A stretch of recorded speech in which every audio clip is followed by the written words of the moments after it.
Lalong puno at maitim. Maitim na ano? Medyo okay na eh. Eh bakit? Ano parang sugat-sugat?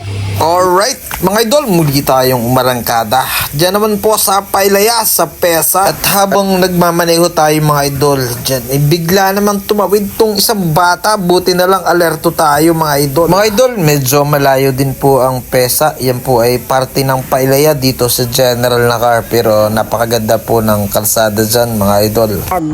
Binigay sa akin eh. Ha? May Yung, story mo. yung hambag. Yung bag na binigay ko sa'yo? Sabi ko ay, Ah, ito siguro lalagyan ng kanyang mga binablog. Ay sabi, naingatan mo pa? sabi ko, pupurbahan kung lagyan din ng cellphone na ano. Ay, naging vlogger ka na rin? Oo. Maswerte yung bag na yan, ano? Naging vlogger ka? Pagka- Yan, mga idol, after na maprank ko si Tatay Nestor, tuwan-tuwa naman at akala talaga ay siya may pagkakasala at akala ako ay pulis. Kaya pagkatapos niyan ay pumunta na po kami sa apo niya na may sakit. Ayos lang, idol. Ay, ano mo yan? Yung may karamdaman? Pamangkin ko. Tama kayo. Wala, magbalik tayo eh. Ano? Sa loob. Nasaan? Ito. Ayan. Aba, parang ako naliliyo.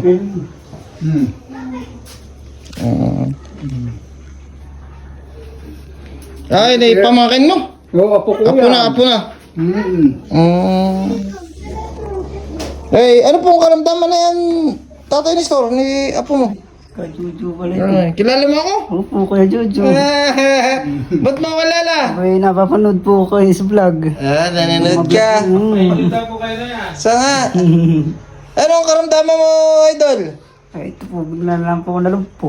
Bigla ka nalumpo. Ay, bakit ang damit mo ano? Ay, Binabalas ka? madaling maisot. Pwedeng pakita mo yun? Ano, tatay? Kailan ka nalumpo? Abay, nung November pa po. Dito lang nakarang taon. Abay, ba't maga na yan?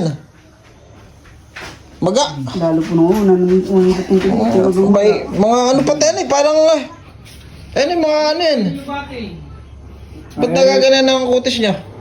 Lalo po nung maitim. Maitim na ano?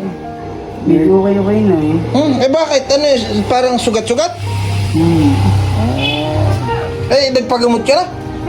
Ay, dito nga po sa albularyo. Ay, Albularyo? Kaya lang sa buwan ng mahigit ay ganito pa rin wala pa rin po. Abay, grabe yan eh. Ay, gusto ko lang maklakad. Kahit pa. Iya. Magana pati. Tapos parang nakakaroon na. Kaya ako naman po isang taong mahigit ng may sakit. Isang taon na. Mahigit.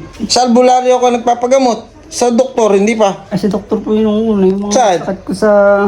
Wala po sa Claro, sa Isabinyo. Ano sabi nyo? Yung mga sakit ko pong... Huh? yung... Ang una po nagkasakit ako sa... Anemic. Anemic naman. Kulang po sa dugo eh. Ilan taon ka na? 29 po ngayon. Wala kang asawa at anak. Ay, wala na po akong partner. Pero meron ka. Ay, wala din po. Sino nag-aalaga sa'yo dito? Ay, yung kapatid ko po, sa atin man. Yung kapatid mo. Hirap ano. So bali, November ka naratay. Bigla ka nalang nalumpo. Ay, nung... Utay-utay. Dalawa po naging sakit ko na yun. Dalawa po. Nung time na yun, ako nagka-UTI po. Lumala po yung UTI ko. Parang bato. Sakit sa bato. Hirap na po umihina yun. Sus. Hindi na po dinala po ako sa Claro. Mm. Ay, nung pagising po ng umaga nadala na po ako sa Claro Nung ako'y babangot, angat ko po yung pakod. Di ko na po maiangat. Di mangat. Ay, talagang Hirap na. harap na, hindi na pating maigalaw. Oo. Ano pangalan mo, kuya? Ako po ay si Mel Astobesa, Modesto po. Mel Astobesa, Modesto. Opo. Mismo taga rito ka sa PESA. Si Mama po. Bali ako po yung taga... So bali gusto mong magpagamot. Ikaw, sige, manawagan ka sa ating mga followers.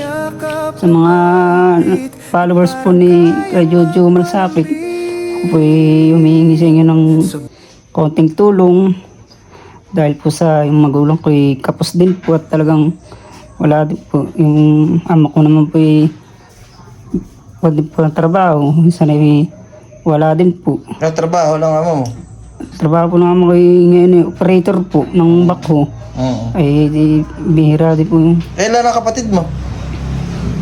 ngayon ko na 4 po. Panganay ka? Hindi po. Nag-aalaga po sa akin ng panganay. Tapos yung dalawa kong kapatid ay Kuya.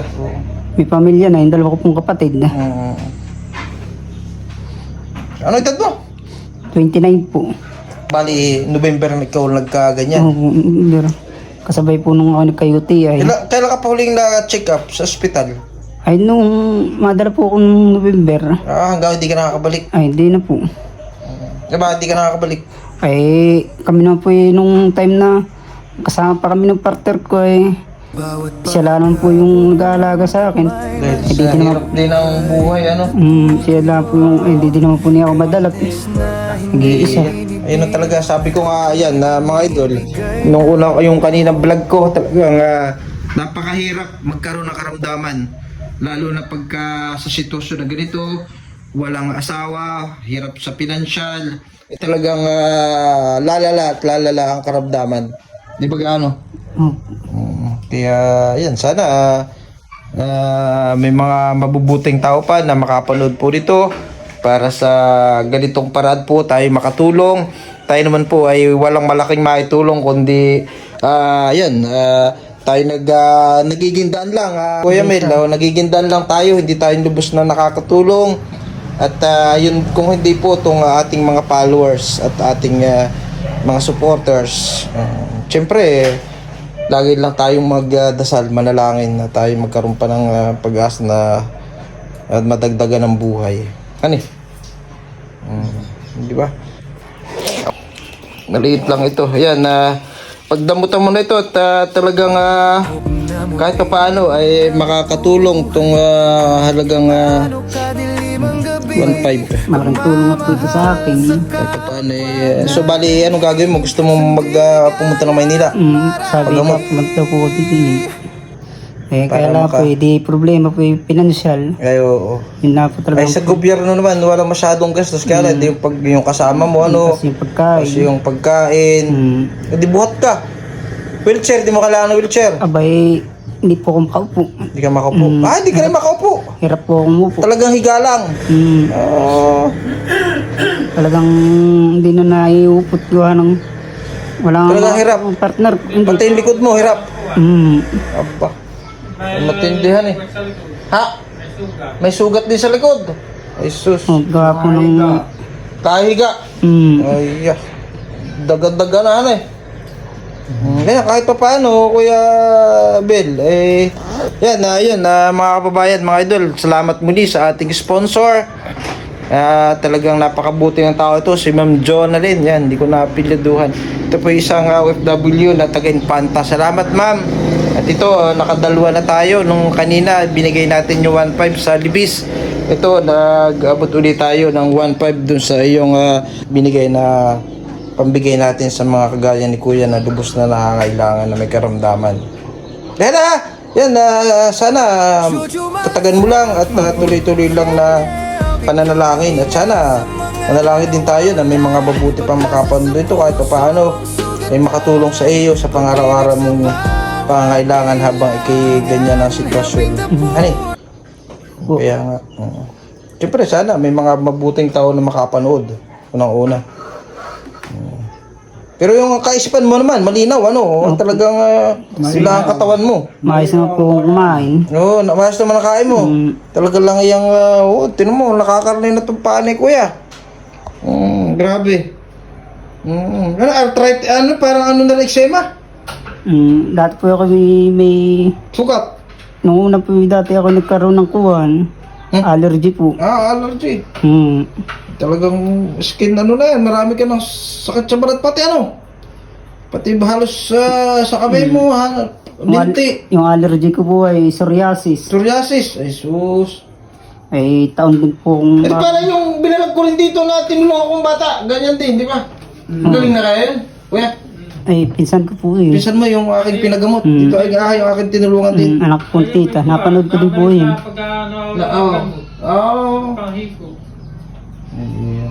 Nakakalungkot pagka nagkakasakit, hirap. Opo. Lamil ha! Opo. At ako'y... Salamat po. Nagtulong po ito sa akin. Salamat po Ma'am Jonalyn sa malaking tulong na din po ito sa akin sa pangailangan ko. Maraming salamat po. Maraming salamat din po kay Kuya Jojo Balsakit. Maraming salamat sa mga manonood dyan. Ako pitulungan ninyo ng kahit yung pagpubukal po sa inyong po. Buhay mo. Opo. Para po kayong gumaling na ako bagong buhay. Alam. Dagdagang pambuhay mo. Marami pa po akong pangarap. Hala, Mel ha. Opo. Laban lang. Sana makarecover ka pa at ikay pumating. Talagang limang pa. Sige, bye-bye. Tuloy na ako. Mga idol, nakakalungkot ang mga ganitong karamdaman. Ikaw po yung nag-aalaga, kuya. Pero kapatid ka rin. Pamangkin mo na.